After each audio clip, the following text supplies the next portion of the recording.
Hello all. Today we will be discussing on stock exchange and overview. നമ്മൾ എപ്പോഴും stock എക്സ്ചേഞ്ചിനെ കുറിച്ച് നമ്മുടെ ഡെയിലി ലൈഫിൽ കേട്ടുകൊണ്ടിരിക്കുന്ന ഒരു ടേം ആണ് അല്ലേ? സോ ദാറ്റ് നമുക്കത് എന്താണെന്ന് നോക്കാം.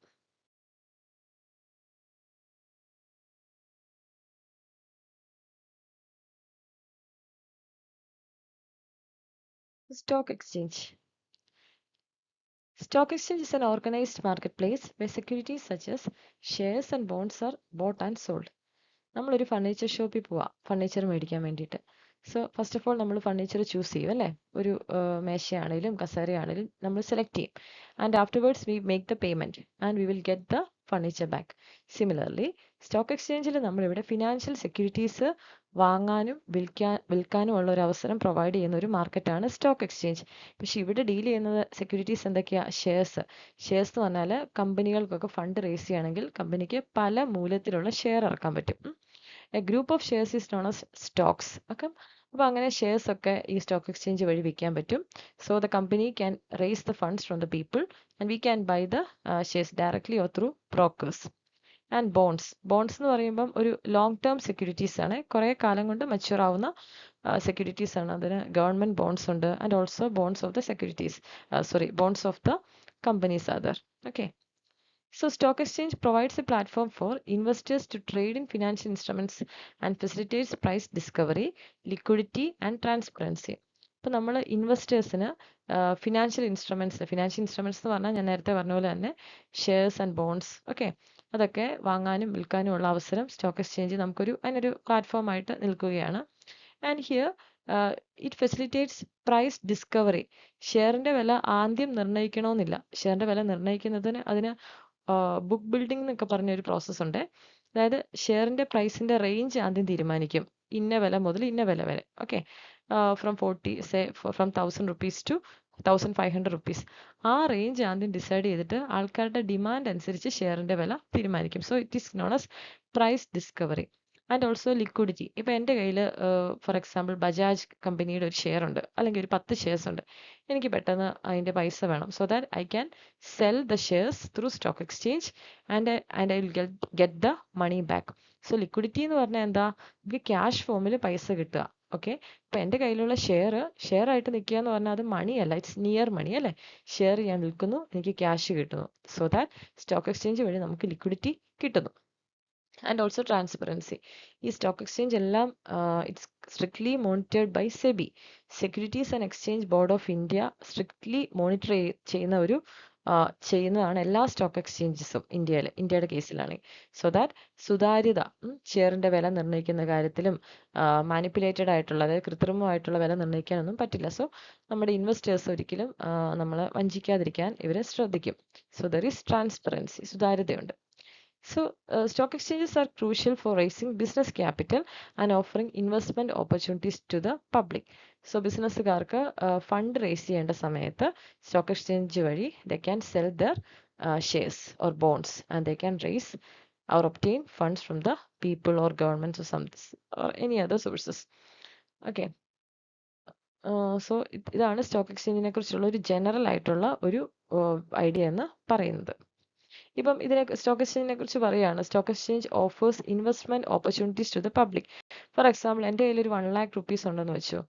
So that I can invest that fund in stock exchange. So that അതിനുള്ള ഫെസിലിറ്റി സ്റ്റോക്ക് എക്സ്ചേഞ്ച് വഴി നമുക്ക് കിട്ടുന്നുണ്ട്.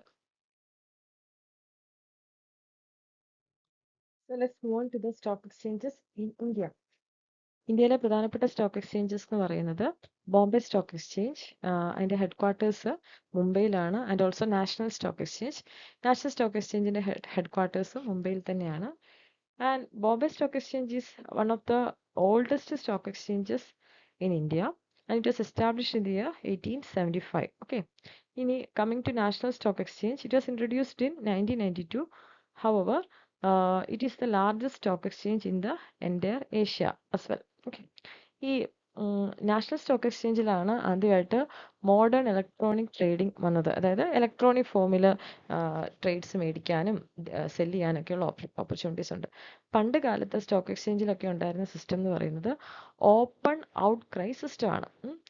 ഓപ്പൺ ഔട്ട് ക്രൈ സിസ്റ്റം എന്ന് പറഞ്ഞാൽ open ഔട്ട്ക്രൈ. Okay, open outcry system എന്ന് പറഞ്ഞാൽ എന്താ, ഓപ്പൺ സ്പേസിൽ ബ്രോക്കേഴ്സ് ഒക്കെ ഇങ്ങനെ കമ്പനീസിന്റെ ഷെയറിന്റെ വില ഇങ്ങനെ പറഞ്ഞുകൊണ്ട് വിളിച്ചു പറയും.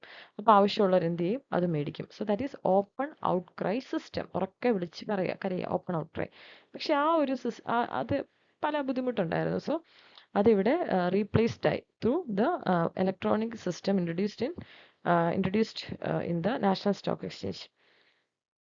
സോ ഈ സ്റ്റോക്ക് എക്സ്ചേഞ്ചസ് കമ്പനീസിനെ ക്യാപിറ്റൽ ആവശ്യത്തിന് റേസ് ചെയ്യാനും ഒക്കെ സഹായിക്കുന്നു. ഫണ്ട് ആവശ്യമുള്ള കമ്പനീസിന് ഫണ്ട് റേസ് ചെയ്യാൻ സഹായിക്കുന്നു.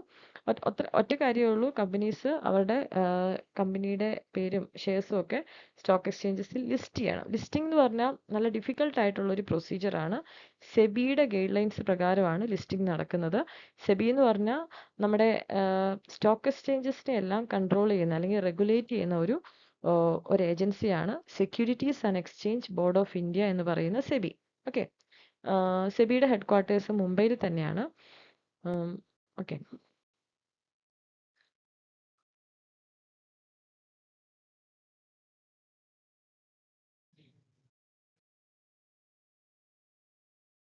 Stock exchanges are regulated by securities and exchange board of India. എന്തിനു വേണ്ടിയിട്ടാണ്? For ensuring fairness. ഇവിടെ ഷെയറിൻ്റെയും അല്ലെങ്കിൽ സ്റ്റോക്സിൻ്റെയും ഗ്രൂപ്പ് ഓഫ് ഷെയർസ് അതുപോലെ തന്നെ ബോൺസിൻ്റെ ഒക്കെ വില നിർണ്ണയിക്കുന്നത് ഡിമാൻഡ് ആൻഡ് സപ്ലൈ അനുസരിച്ചായിരിക്കും. സോ ഫെയർനെസ് ഇവിടെ ഉണ്ടാവും. And also transparency, which means സുതാര്യമായിട്ടായിരിക്കും സെയിൽ നടക്കുന്നത്. ആൻഡ് ഓൾസോ ഇൻവെസ്റ്ററിനെ പ്രൊട്ടക്ട് ചെയ്യും. ഫോർ എക്സാമ്പിൾ, നമ്മളൊരു കമ്പനിയുടെ ഷെയർ മേടിക്കുമ്പോൾ വി ആർ ഇൻവെസ്റ്റേഴ്സ്. നമ്മുടെ പൈസ അപ്പം കമ്പനിയിൽ കൊടുക്കുക. അപ്പം നമുക്ക് നഷ്ടമൊന്നും വരരുത് അല്ലേ. അപ്പം ഒരു കമ്പനി ഇപ്പോൾ പറയാണ്, ഫോർ എക്സാമ്പിൾ എ എന്ന് പറഞ്ഞ കമ്പനി പറയാണ്, ഓവർ ദ പീരീഡിൽ കമ്പനിയുടെ പ്രോഫിറ്റ് ഇങ്ങനെ വളരെ കൂടുതലാണ്. അങ്ങനെയൊക്കെ കേൾക്കുവാണെങ്കിൽ നമുക്ക് ഓട്ടോമാറ്റിക്കലി നമുക്ക് ആ കമ്പനിയിൽ ഷെയർ മേടിക്കാനുള്ള ഒരു പ്രവണത വരും അല്ലേ. അപ്പം അങ്ങനെ ഈവൻ ദോ ആ കമ്പനി നഷ്ടത്തിലാണെങ്കിൽ നമ്മുടെ ഷെയറിന് ഇൻവെസ്റ്റ് ചെയ്ത പൈസയെല്ലാം പോകും അല്ലേ. അപ്പം അങ്ങനത്തെ പറ്റിയിട്ടൊന്നും നമുക്ക് നടക്കാൻ പാടില്ല. സോ ദാറ്റ് ഈ സ്റ്റോക്ക് എക്സ്ചേഞ്ചിനെ എല്ലാം അതുകൊണ്ട് സെബിയുടെ സ്ട്രിക്റ്റ് മോണിറ്ററിങ്ങിലായിരിക്കും നടക്കുന്നത്. ഒരു കമ്പനിക്ക് ആ കമ്പനിയുടെ ഷെയർസോ ബോൺസോ ഒക്കെ സ്റ്റോക്ക് എക്സ്ചേഞ്ച് വഴി വിൽക്കണമെന്നുണ്ടെങ്കിൽ കമ്പനി സ്റ്റോക്ക് എക്സ്ചേഞ്ചിൽ ലിസ്റ്റ് ചെയ്യണം. ലിസ്റ്റിംഗ് എന്ന് പറഞ്ഞ പ്രോസസ്സ് ഒട്ടും എളുപ്പമുള്ള പ്രോസസ്സല്ല. ഒത്തിരി ഗൈഡ് ലൈൻസ് ഉണ്ട്. സെബി പറയുന്ന കുറേ ഗൈഡ് ലൈൻസ് ഉണ്ട്, മാനദണ്ഡങ്ങളുണ്ട്. അതെല്ലാം പാലിച്ചെങ്കിൽ അല്ലെങ്കിൽ ക്രൈറ്റീരിയ അതെല്ലാം പാലിച്ചെങ്കിൽ മാത്രമേ നമുക്ക് ഒരു കമ്പനിക്ക് സ്റ്റോക്ക് എക്സ്ചേഞ്ച് വഴി സെക്യൂരിറ്റീസ് അല്ലെങ്കിൽ ഷെയർസ് വിൽക്കാൻ പറ്റത്തുള്ളൂ. The stock market has contributed significantly to India's economic growth by mobilizing savings, offering a platform for investment, and reflecting the country's economic health through its indices such as Sensex and Nifty. ഇവിടെ 3 കാര്യങ്ങൾ പറയുന്നുണ്ട് അല്ലേ. ഒരു രാജ്യത്തിൻ്റെ economic ഗ്രോത്തിനെ ഒരു stock exchange അല്ലെങ്കിൽ stock exchanges നന്നായിട്ട് help ചെയ്യുന്നുണ്ട്. ഫോർ എക്സാമ്പിൾ, സേവിങ്സ് മൊബിലൈസ് ചെയ്യാൻ സഹായിക്കുന്നു. നമ്മുടെയൊക്കെ കയ്യിൽ കുറേ സേവിങ്സ് ഉണ്ടെന്ന് വെച്ചോ. സേവിങ്സ് ഉണ്ടെങ്കിൽ ആ സേവിങ്സ് നമ്മൾ സ്റ്റോക്ക് മാർക്കറ്റിൽ ഇൻവെസ്റ്റ് ചെയ്യുക.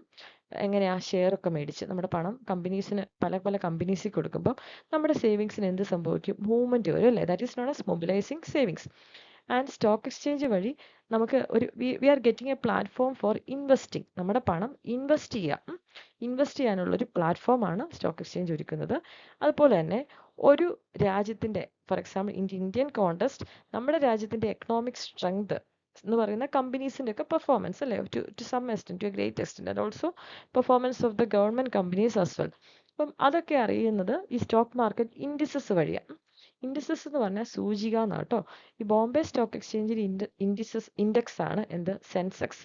നമ്മൾ വാർത്തയിൽ കേട്ടിട്ടില്ലേ, സെൻസെക്സ് ഇടിഞ്ഞു എന്ന് പറഞ്ഞാൽ ആ ബോംബെ സ്റ്റോക്ക് എക്സ്ചേഞ്ച് വഴി ട്രേഡ് ചെയ്ത കമ്പനീസിൻ്റെ എല്ലാം വില കുറഞ്ഞു, ഷെയർസിൻ്റെ വില കുറഞ്ഞു, അല്ലെങ്കിൽ ബോൺസിൻ്റെ വില കുറഞ്ഞു. കമ്പനികളുടെ ബോണ്ട് അല്ലെങ്കിൽ ഷെയറിന്റെ വില കുറയുക എന്ന് പറഞ്ഞാൽ എന്താ അർത്ഥം? കമ്പനിയിൽ ഇൻവെസ്റ്റ് ചെയ്യാൻ ആൾക്കാർക്ക് താല്പര്യമില്ല. അതുകൊണ്ടല്ലേ ഡിമാൻഡ് കുറയുമ്പോഴല്ലേ ഷെയറിന്റെ വില കുറയുന്നത്. അതിൻ്റെ അർത്ഥം എന്താ? കമ്പനികളൊക്കെ നഷ്ടത്തിലാണ് പോകുന്നത്. നിങ്ങൾ വാർത്തയിലൊക്കെ കണ്ടിട്ടില്ലേ, സെൻസസ് ഇടിയുമ്പോൾ ഒത്തിരി ബ്രോക്കേഴ്സൊക്കെ ഇങ്ങനെ തല കുനിച്ച് സങ്കടപ്പെട്ടിരിക്കുന്നത്. സോ അവരുടെ സെക്യൂരിറ്റീസ് ഷെയർസ് അവർ വഴി ഇൻവെസ്റ്റ് ചെയ്തവർക്കൊക്കെ നഷ്ടം സംഭവിക്കുന്നുണ്ടല്ലേ. അതുപോലെ തന്നെ നിഫ്റ്റി എന്ന് പറഞ്ഞാൽ നാഷണൽ സ്റ്റോക്ക് എക്സ്ചേഞ്ചിൻ്റെ സൂചികയാണ്. സെലക്റ്റഡ് ആയിട്ടുള്ള ഏറ്റവും നല്ല 50 കമ്പനികളുടെ ഷെയറിൻ്റെ വില ആസ്പദമാക്കി ഉണ്ടാക്കുന്ന ഇൻഡെക്സ് ആണ്, സൂചികയാണ് എന്താ നാഷണൽ സ്റ്റോക്ക് എക്സ്ചേഞ്ച്. നിഫ്റ്റി ഇടിയുക എന്ന് പറഞ്ഞാൽ എന്താ അർത്ഥം? ഇതൊക്കെ ഒരുപോലെ ആയിരിക്കും ഇടിയുന്നത്. ഇടിയുക എന്ന് പറഞ്ഞാൽ നാഷണൽ സ്റ്റോക്ക് എക്സ്ചേഞ്ചിലെ കമ്പനീസിൻ്റെ ഷെയറിൻ്റെ വാല്യൂ ഇടിഞ്ഞിരിക്കുക. ഇപ്പം ഞാനൊരു ബജാജിൻ്റെ കമ്പനിയിൽ ഷെയറിൽ എൻ്റെ പണം ഇൻവെസ്റ്റ് ചെയ്തിട്ടുണ്ടെങ്കിൽ ഷെയറിൻ്റെ മൂല്യം ഇടിയുക എന്ന് പറഞ്ഞാൽ, ഷെയറിൻ്റെ മൂല്യം ഇടിയുക എന്നല്ല, ഷെയറിൻ്റെ പ്രൈസ് ഇടിയുക എന്ന് പറഞ്ഞാൽ എന്താ അർത്ഥം? ഞാൻ ഇൻവെസ്റ്റ് ചെയ്ത പണം എനിക്ക് കുറയുക അല്ലേ? ഞാനിപ്പോൾ 100 രൂപയ്ക്ക് ഒരു ഷെയർ മേടിച്ചെങ്കിൽ ഇടിയുക എന്നർത്ഥം എന്താ? ഷെയറിന്റെ വില കുറഞ്ഞു. അപ്പോൾ 50 ഒക്കെ ഉള്ളൂ. ഞാനിപ്പോൾ വിൽക്കാന്ന് വെച്ചാൽ എനിക്ക് 50 രൂപയെ കിട്ടുള്ളൂ. സോ അത് നഷ്ടമാണ് അല്ലേ? So, the rise in retail investor participation and investments in technology have further enhanced the accessibility and efficiency of Indian stock exchange. പണ്ടത്തെ കാലം ആൾക്കാർക്ക് സ്റ്റോക്ക് എക്സ്ചേഞ്ചിലൊക്കെ ഇൻവെസ്റ്റ് ചെയ്യാൻ they are interested in it for the because people are ready to take risk. പണ്ടത്തെ കാലം ആൾക്കാർ risk എടുക്കാൻ തയ്യാറാണ്. നമുക്കറിയാം ഗോൾഡിലൊക്കെ പൈസ ഇൻവെസ്റ്റ് ചെയ്യുക, ഓർണമെന്റ്സിലൊക്കെ ഇൻവെസ്റ്റ് ചെയ്യുക, to some extent it is dead money. Okay, അപ്പോൾ ആൾക്കാർ കൂടുതലായിട്ടും സ്റ്റോക്ക് എക്സ്ചേഞ്ചിലൊക്കെ ഇൻവെസ്റ്റ് ചെയ്യാൻ ഒരു താല്പര്യമുണ്ട്. ഇൻവെസ്റ്റ് ചെയ്യുമ്പോൾ ഓർക്കുക ദീർഘകാലത്തേന് ഇൻവെസ്റ്റ് ചെയ്യുക. സോ ദാറ്റ് അതായിരിക്കും കൂടുതൽ നല്ലത്. ഇപ്പം ഇന്ന് 2-3 കമ്പനിയിൽ ഇൻവെസ്റ്റ് ചെയ്തു, ഒരു 1 ഇയറിനുള്ളിൽ അതെല്ലാം വിൽക്കുകയാണെങ്കിൽ നമുക്ക് ലാഭം കിട്ടണമെന്നില്ല. പക്ഷെ നമ്മളിപ്പോൾ ഒരു പല പല കമ്പനീസിൽ ഇൻവെസ്റ്റ് ചെയ്തു. മ്യൂച്വൽ ഫണ്ട്സ് നല്ലൊരു ഓപ്ഷനാണ്. മ്യൂച്വൽ ഫണ്ട്സ് വഴി നമുക്ക് പല കമ്പനീസിൽ നമ്മുടെ ഷെയർ ഇൻവെസ്റ്റ് ചെയ്യാം, ഷെയറിൽ പണം ഇൻവെസ്റ്റ് ചെയ്യാം, അല്ലാതെ ഇൻവെസ്റ്റ് ചെയ്യാം. പക്ഷെ ഒരു 15-20 വർഷത്തേക്ക് നമ്മൾ ആ പൈസ തൊടാതിരിക്കുകയാണെങ്കിൽ നമുക്ക് ഹ്യൂജ് ലാഭം കിട്ടാൻ സാധ്യതയുണ്ട്. ഇനി നമുക്ക് റൈറ്റ് സൈഡിലുള്ള 2 കൂട്ടരെ കാണാം. ഒന്നൊരു ബെയർ അല്ലേ, മറ്റൊന്ന് ബുള്ള്, കരടിയും കാളയും. കരടിയുടെ പ്രത്യേകത എന്താണെന്ന് വെച്ചാൽ ആൾക്കാർ നമ്മൾ ആരെങ്കിലും ഇര അടുത്തോട്ട് ചെല്ലുമ്പോൾ പ്രേ അടുത്തോട്ട് ചെല്ലുമ്പോൾ കരടി ഇങ്ങനെ ഇറുക്കി പിടിക്കും. കാളക്കൂറ്റനോ കുതിച്ച് കുതിച്ച് പായും. ഇപ്പം നമ്മൾ പത്രത്തിലൊക്കെ കണ്ടിട്ടുണ്ട് ഈ കാളക്കൂറ്റൻ്റെ പടം, ചിലപ്പോൾ ബിസിനസ് പേജിൽ, അല്ലെങ്കിൽ ബെയറിൻ്റെ പടം. കാളക്കൂറ്റൻ കാണിക്കുന്നത് കമ്പനീസിൻ്റെ ഷെയർ കുതിച്ചുയരുക. സോ അത് നല്ലതാണ്. കരടി കാണിക്കുന്നതോ കമ്പനിയുടെ ഷെയറുകളൊക്കെ എന്താ പറയുന്നത്, കുറഞ്ഞു, ഷെയറിൻ്റെ വിലയൊക്കെ കുറഞ്ഞു. അതാണ് കരടി കാണിക്കുന്നത്. So that's all about that. This is an overview of the stock exchanges. Thank you for watching.